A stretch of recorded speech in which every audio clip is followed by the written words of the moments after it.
Hi everyone, welcome back to episode 2 of the Rookie CEO podcast. I'm Grace, I'm 28 and I'm the CEO of our little media and entertainment business called Click Management. 2.5 years ago, I left my safe and predictable corporate job to take a punt on the little side hustle business that we'd created a year earlier. Since then, it's been nothing short of a roller coaster, a daily rush of energy and anticipation, stress, pressure, and moments of pure joy and fulfillment. Rookie CEO is where I share my public journaling of the highs and lows, the unexpected wins and unintended mistakes of running a company all for the first time. Today, I want to talk about social media and career comparison. We live in a time where it feels like everyone is constantly posting their wins on social media. It's difficult to go on Twitter or Instagram, especially LinkedIn, and not be confronted by all of the incredible achievements that people are having in their careers. It's so easy to honestly feel pretty crappy about your own at times and feel like you're constantly not doing enough. Even saying this out loud now feels incredibly vulnerable. It's hard not to ask someone how they're going with their life or career and not have the response be, yeah, things are going really well, everything's growing, the team is amazing. This culture, this performative narrative can make you feel so isolated and so shit about yourself and like you're doing a bad job if things are going wrong or things aren't perfect all the time. I struggle with this regularly, and even though I'm getting a little bit better with it now, it's been one of the main mental hurdles that I've had to get over in the last few years of doing this job. I remember times, and I remember them because they actually still happen all the time, where I could open up Twitter or Instagram or LinkedIn and I follow all of these incredible people, which is great, right? I feel like there was this trend a few years ago to like unfollow people that you felt like were negative. And so as a result, my social media is filled with all of these incredibly accomplished people doing amazing things. And it's hard sometimes to not go on these apps and feel like my feed is just filled with people that are posting about the latest big deal that they signed or an award they got or a program they were accepted into or a product that they started. Everyone is showing their wins all the time. In some ways, this is amazing and it's been incredibly inspiring, and seeing people on social media doing these incredible things with their career has been one of my greatest sources of inspiration and motivation, and it can make you think differently about what's possible or how to solve a problem or how to approach a new challenge. I feel like social media and the internet is incredible because there's never been a time where so much free information is available. And being able to follow other people that are in the space or not in the space or just doing incredible things can be so motivating and can make you think differently about problems that you have to solve or make you think bigger about what's possible. And that's absolutely been the case for me in so many ways over the last few years. It allows you to network and connect with people that you might not have been able to otherwise. And for me, running a media and entertainment gaming business out of Australia, it's allowed me to have a total global vision on what's possible for the industry. But it can also totally knock the wind out of your sails sometimes and leave you feeling totally inadequate, like whatever you're doing couldn't possibly compare to all the other wins that people are having. Here's an example. Last week, we announced that we have signed a deal with a big game development studio out of Melbourne to create a PC title for two of the biggest talent that I represent, Fresh and Lannon. Pretty cool, right? I was actually super excited about it. It had been months of work, months of negotiation, and a lot of back and forth to get it to that point. I was really happy that we were able to share it and get people excited about it and talk about what we were working on. On the same day, Kendall Jenner announced that she is starting a new tequila brand. She's been working on it for 3.5 years, apparently. It's already won 1 million awards, and it is undoubtedly going to be incredibly successful. The deal was done by her manager and mum, Kris Jenner. Kris Jenner is a 65-year-old woman, a multi-millionaire, and the matriarch of the Kardashian empire that has already created a number of wildly successful, literally billion-dollar brands. My genuine first reaction seeing this on Instagram last week was, crap, that is really, really cool. Way cooler than signing a deal to create a game for two of my talent. And why aren't I figuring out how to start a tequila brand that could sell for $1 billion? Now, I realize this response is not totally rational. 3.5 years ago, when Kendall Jenner was supposedly starting her tequila brand, I had just finished university and was working as a grad at PwC. I was not in any position to start a tequila company. And right now I'm also 28, not 65. I'm not managing the Kardashian empire. And it's really not entirely a realistic scenario for me right now. If someone else was telling me, hey, I feel like shit about what I'm doing because I'm comparing myself to Kendall and Kris Jenner, who are starting $1 billion tequila company, I'd probably also tell them like, hey, maybe you shouldn't compare yourself to someone that's literally 40 years older than you. You can stick in your own lane and be 100% fine with that. But alas, here we are, and I'm left on the day that, I felt like I was having a good day, feeling like I'm comparing myself to Kris Jenner and that I'm not nearly doing as well as I should. The career comparison was immense and it left me honestly feeling like shit, even though rationally I could tell myself that probably wasn't really reasonable. And sometimes I genuinely worry that I actually also contribute to this problem. It's part of my job to share some of the things that we're working on sometimes. And as a leader, I've learned that that's actually really important, to share the good things that you're doing. For the rest of the team, it keeps them super excited to be working in a business that has momentum. It's part of our marketing plan and brings in new business, which ultimately helps my clients.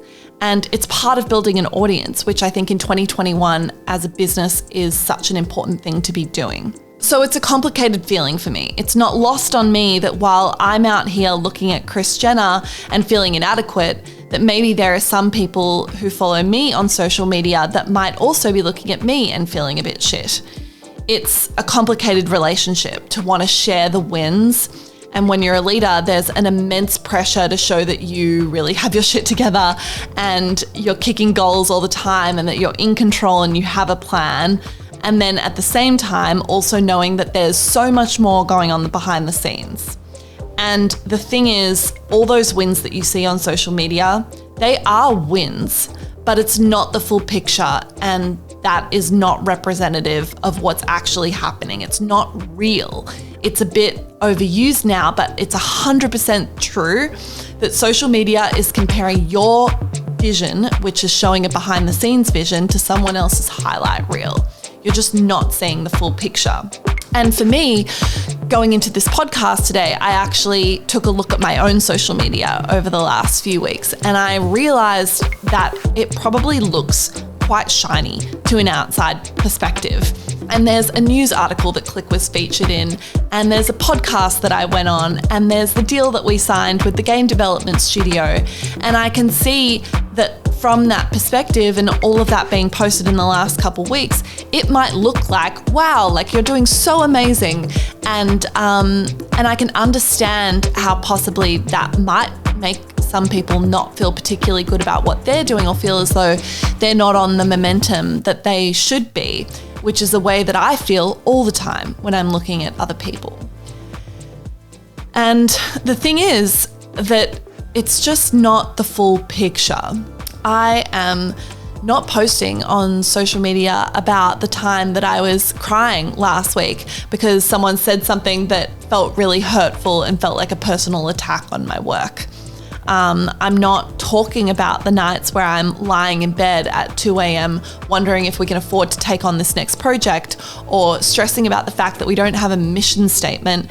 And I also don't know how to make a mission statement. And so I'm Googling how to do it, which feels totally inauthentic, and that I'm not like a particularly good leader because of that. I'm not posting about the fact that we're trying to hire for a couple of roles at the moment and I can't find the right person, and I'm tossing up in my brain whether or not we should just hire someone because I don't want the rest of the team to feel that weight. But I also don't want to hire anyone that I'm not super excited about and feel is 100% right for the role. And these are challenges that don't fit on social media. You can't take a screenshot of that and post it and it wouldn't feel like the right thing to do anyway. I'm like, I don't necessarily want to share that because I feel the pressure of looking as though, you know, I'm a leader that has my shit together and isn't facing all of these problems. And I think that is such an important reflection to constantly remind yourself of. And when I'm feeling like I'm getting into a little bit of an unhealthy mindset or comparing myself to all of the wins that other people might be having on social media, I try to do a few things to get myself in a little bit of a healthier mindset on that. One, I try to tell myself to be objective, talk to myself as if I was a friend, and look at all of the factors. Sometimes it might be pointing out that, like, hey, that person is in their mid-30s and has 10 years more experience than you. Or in the fact of Kris Jenner, maybe she's got 40 years more experience than me. Secondly, and I don't know if this is the healthiest advice, but it is something I genuinely do and it does seem to help, is I try not to just compare the good stuff. Yes, that person might be kicking goals in one area of their life and looking like they're completely outperforming on their career, but you really don't know the full picture of what the rest of their life looks like. And who knows, maybe they had a fight with their partner that morning, or they're having a lot of trouble with their friends, or they have no work-life balance, or they're struggling in some other aspect. And this isn't to like wish negative things on anyone else, but it's to really keep in perspective that no one's 100% got it together. They really don't. Like, if you're, and like I think about this in myself, there were periods last year where Click was probably kicking more goals than it ever had before. And from an outside perspective, that would look like such a win. On the inside, I'd never been more burnt out. I was constantly stressed. I hadn't seen friends in months and all round wasn't feeling particularly healthy.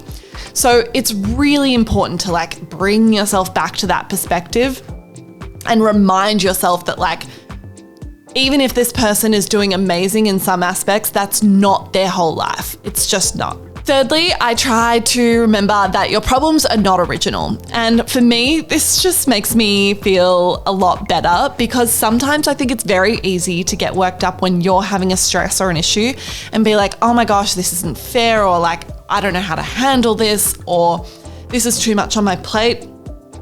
Reminding yourself that your problems aren't original really helps me with this. Usually, if I'm having a stress about like an HR issue or a cash flow issue, or I'm feeling a little bit overwhelmed, I'm like, Grace, you're not the first person to feel this way. This is not an abnormal problem. A lot of people have this issue. And for me, there's something about reminding myself, you're not that special. All of the challenges that you're facing probably have been faced before in different ways. Makes me feel a little bit better. And then fourthly is to just bring it back to the shit that actually matters. If I'm starting to feel stressed about work or starting to feel like I'm not good enough, I try to remind myself about like my family and friends that honestly couldn't care less about what I do. And like for me, I work in YouTube and gaming, and it's very easy for that world to feel all consuming. You can go on Twitter and it's all anyone's talking about. But I bring myself back to like my family and my friends who have no idea about like what a CPM would mean or who Laserbeam is. And there's something so comforting in that. It's to know that like at the end of the day, the people that truly care about you and love you really don't care about what you're doing, and your career goals probably mean very little to them. So that's how I help myself get through career comparison on social media. I hope that was helpful. And yeah, that's it for this week's episode of Rookie CEO. Please remember to subscribe if you're watching on YouTube. Leave a podcast review if you're listening on Apple or Spotify. And I'll see you next week. Bye.